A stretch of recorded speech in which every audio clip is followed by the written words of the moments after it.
হরে কৃষ্ণ। তৃতীয় মহোৎসব। অক্ষয় তৃতীয়া অর্থ হচ্ছে আমরা যা কিছু করি সব অক্ষয় হয়ে থাকবে। বিশেষ করে আমরা সকলে আধ্যাত্মিক উন্নতি লাভের জন্য এই জড়জগৎ ইন্দ্রিয় সুখ ভোগের জন্য পুণ্য কর্ম করে থাকি। অন্যান্য সময় যে পুণ্য কর্ম করা হয় সেটা ক্ষয় হয়ে যায়। আমরা যদি কোনো পাপ কাজ করি সেটা ক্ষয় হয়ে যায়, কিন্তু অক্ষয় তৃতীয়াতে যে আমরা পুণ্য কাজ করব সেটা অক্ষয় হয়ে থাকবে। বিশেষ করে সেটা যদি ভগবত ভক্তিমূলক হয় তাহলে আমরা সেটা কোথায় ফিরে যেতে পারি? অক্ষয় ধামে ফিরে যেতে পারি। আমরা এখানে যে সমস্ত পুণ্য কর্ম করব সেগুলোর পরে আমরা স্বর্গে যেতে পারি। সেই স্বর্গ সুখ ভোগ করার পর আবার আমরা এই জগতে ফিরে আসতে হবে। কিন্তু ভগবত ভক্তি বিষয় যে কার্য করি প্রতিদিন করলে সেটা অক্ষয় হয়ে থাকে। কিন্তু এই অক্ষয় তৃতীয়াতে ভগবত ভক্তিমূলক কার্য যদি করা হয় সেটা সহস্রগুণ ফল লাভ হয়। সেই অক্ষয় তৃতীয়াতে আপনাদের সকলকে কৃষ্ণ প্রীতি গৌর প্রীতি শুভেচ্ছা জানাই। এই শুভ দিনে কিছু মঙ্গলময় বার্তা, এই শুভ দিনের মহিমা আমরা আলোচনা করব। এই অক্ষয় তৃতীয়াতে হচ্ছে সত্যযুগের কি হয়? সূচনা হয়েছে। সত্যযুগ এই অক্ষয় তৃতীয়া শুভ তিথিতে সূচনা হয়েছে। এই অক্ষয় তৃতীয়াতে পুণ্যদায়িনী গঙ্গা এই জগতে অবতরণ করেছে সমস্ত জীবের পাপ হরণ করার জন্য। সেই অক্ষয় প্রবাহিনী ধারা গঙ্গার এখনো জগতে রয়েছেন। হাজার হাজার বছর ধরে গঙ্গা মা এখানে রয়েছেন। বিশেষ করে পরশুরাম অবতার এই অক্ষয় তৃতীয়াতে আবির্ভূত হয়েছেন। এটাকে পরশুরাম জয়ন্তীও বলা হয়। আর এই অক্ষয় তৃতীয়াতে শ্রী জগন্নাথ দেবের রথ বানানো শুরু হয় জগন্নাথপুরীতে। আগামীকাল থেকে সেই রথযাত্রা কলেবর শুরু হয়ে যাবে। তো বাংলাদেশ সহ পৃথিবীর বিভিন্ন প্রান্তে সমস্ত ইস্কন মন্দিরে এবং সমস্ত জগন্নাথ দেবের মন্দিরে রথযাত্রার কার্যক্রম আগামীকাল থেকে কি হবে? শুভ সূচনা হবে। এবং মা অন্নপূর্ণা দেবী মা দুর্গার আরেকটা রূপ, সে অন্নপূর্ণা দেবীও এই অক্ষয় তৃতীয়াতে আবির্ভূত হয়েছিলেন। এবং পঞ্চপাণ্ডবদের দ্রৌপদী একটা অক্ষয় পাত্র লাভ করেছিলেন সূর্যদেবের কাছ থেকে। সেই অক্ষয় পাত্র এই অক্ষয় তৃতীয়া শুভ তিথিতে এই অক্ষয় পাত্র কি হয়েছিলেন? প্রাপ্ত হয়েছিলেন। তা আমরা যদি এই অক্ষয় তৃতীয়া শুভ দিনে ভগবানের যে সমস্ত মাঙ্গলিক কার্য করব সেটা অক্ষয় হয়ে থাকবে। বিশেষ করে ব্যাসদেব এই অক্ষয় তৃতীয়ার শুভ তিথি থেকে ভাগবতম রচনা শুরু করেন। ভগবত গীতা, মহাভারত তিনি রচনা করেন। মহাভারতের অংশ হচ্ছে কি? ভগবত গীতা।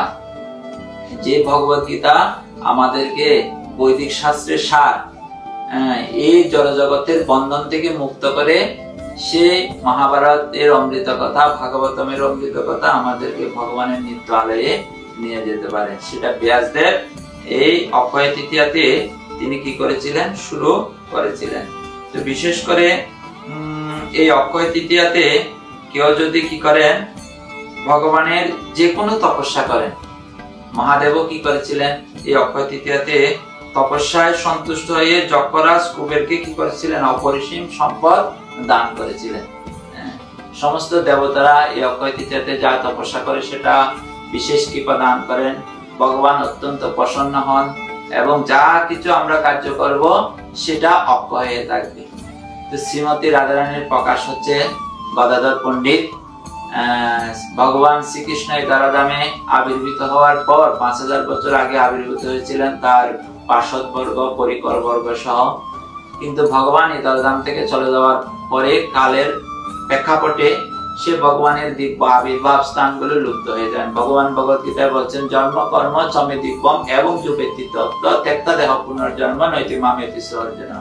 যে ভগবানের এই দিব্য কর্মময় স্থানগুলো, দিব্য লীলাময় স্থানগুলো, সেগুলো লুপ্ত হয়ে গেছিল। শ্রী চৈতন্য মহাপ্রভু সে লুপ্ত তীর্থ স্থানগুলো এবং সর্বস্বামীরা, মহাপ্রভুর অন্তরঙ্গ জনরা সেগুলো পুনরুদ্ধার করেছিলেন।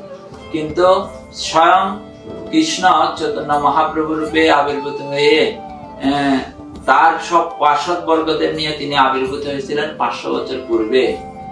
তার আবির্ভাবস্থলী সহ তার পার্শ্বদের আবির্ভাব স্থলীগুলো, অন্তরঙ্গ পার্শ্বদের আবির্ভাব স্থানগুলো আবার লুপ্ত প্রায় হয়ে গেছিল।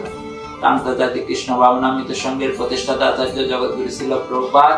পূর্বতন আচার্যরা, বিশেষ করে বর্তমান আচার্য বর্গদের মধ্যে অন্যতম ঈশ্বরের জয় পতাকা স্বামী গুরু মহারাজ চৈতন্য মহাপ্রভুর জন, তিনি ছিল প্রভুপাদ বলেছেন, তিনি সে আবির্ভাব স্থলীগুলো আবার পুনঃ প্রবর্তন করছেন। তো গৌরমণ্ডল ভূমির পূর্ব প্রান্তে গদাধর পণ্ডিত আবির্ভূত হয়েছেন। গত বছরের 5 মে আমরা সেখানে একটা জায়গা নিয়েছি গদাধর পণ্ডিতের আবির্ভাব স্থান, বেলেটি গ্রাম, বাণীগ্রাম, বাঁশখালীতে প্রায় 2 একর জায়গা। সেই জায়গাতে আমরা গদাধর পণ্ডিতের গৌর গদাধরের সেবা বিস্তারার্থে সেখানে মন্দির নির্মাণের আমরা প্রয়াস করছি। আমাদের পরমারাধ্য গুরু মহারাজের নির্দেশে সেখানে মন্দির নির্মাণ এবং পয়ন নিষ্কাশন ব্যবস্থা সহ ভগবানের গৌর গদাধরের ভোগের ঘর, ভক্তদের থাকার ব্যবস্থা, তীর্থযাত্রীর রাষ্ট্রে থাকার ব্যবস্থা, সেখানে সীমানা প্রাচীর নির্মাণ, তীর্থ পরিক্রমা, মন্দির, ভক্তি বেদান্ত দাতব্য, চিকিৎসা সহ বিভিন্ন কার্যক্রম আমরা গ্রহণ করেছি। এই মহতি কার্যক্রমে আমি সকলকে আহ্বান করি, আমরা এই জীবন আমাদের ক্ষণস্থায়ী, নিঃশ্বাসের নাহিক বিশ্বাস কদারুদ্ধ ভবিষ্যতে, যে কোনো মুহূর্তে আমাদের নিঃশ্বাস বন্ধ হয়ে যেতে পারে। এই ভগবানের আবির্ভাব স্থলীগুলো, তার পার্শ্বদের আবির্ভাব স্থলীগুলো, শ্রীমতী রাধারানীর প্রকার গদাধর পণ্ডিতের আবির্ভাব স্থলী পুনরুদ্ধারে যদি আমরা পরমারাধ্য ছিল জয় পতাকা স্বামী গুরু মহারাজকে সহযোগিতা করি, তাহলে সেটা অমর কীর্তি হয়ে থাকবে। সেই অক্ষয় তৃতীয়াতে আমি সমস্ত ভক্তমণ্ডলীদের, সমস্ত শুভানন্দ ভাইদেরকে আমি আমন্ত্রণ জানাই, আপনারা আসুন গদাধর পণ্ডিত ধামে, গদাধর পণ্ডিতের কৃপা লাভ করুন। আমি সকলকে আহ্বান করছি, আপনারা আসুন গদাধর পণ্ডিত ধাম দর্শন করুন, গদাধর পণ্ডিতের কৃপা লাভ করুন এবং সে দামের শ্রী বৃদ্ধিতে, দামের উন্নয়ন প্রকল্পে আপনারা সর্বাত্মকভাবে সহযোগিতা করে আপনাদের মনুষ্য জীবন সার্থক করুন। গদাধর পণ্ডিত হচ্ছে চৈতন্য মহাপ্রভুর অন্তরঙ্গ পার্ষদ। গদাধরম অহম বন্দে মাধবাচার্য নন্দন মহাভাব স্বরূপম শ্রী চৈতন্য অভিন্ন রূপিণম। চৈতন্য মহাপ্রভুর অভিন্ন রূপ হচ্ছে এই গদাধর পণ্ডিত। তো আমরা অত্যন্ত ভাগ্যবান যারা যারা চট্টগ্রামে জন্মগ্রহণ করেছে, আমরা পরম ভাগ্যবান যারা বাংলাদেশে জন্মগ্রহণ করেছে, তারা মহাভাগ্যবান। কারণ গদাধর পণ্ডিত ধাম দর্শন করতে আমাদের ভিসা নিয়ে যেতে হচ্ছে না। আমরা যদি বৃন্দাবনে যাই, ভিসা নিতে হয়, অনেক খরচ করতে হয়। বাংলাদেশে যারা যারা জন্মগ্রহণ করেছেন, খুব কোনো বেশি ঝামেলা নিতে হবে না, যে কোনো সময় এসে সে গদাধর পণ্ডিত ধাম, বৃন্দাবন ধাম যেমন রাধারানীর অংশভূত, এই গদাধর পণ্ডিত ধামও রাধারানীর অংশভূত। সেই গদাধর পণ্ডিতের আবির্ভাব স্থলীতে আপনারা আসুন, এসে গদাধর পণ্ডিতের বিশেষ কৃপা লাভ করুন এবং গদাধর পণ্ডিত ধামের শ্রীবৃদ্ধিতে আপনারা সকলে সর্বাত্মকভাবে সহযোগিতা করে অক্ষয় তৃতীয়ার পূর্ণ ফল আপনারা লাভ করুন। সকলকে আমি অনেক অনেক ধন্যবাদ, কৃতজ্ঞতা জানাই। হরে কৃষ্ণ।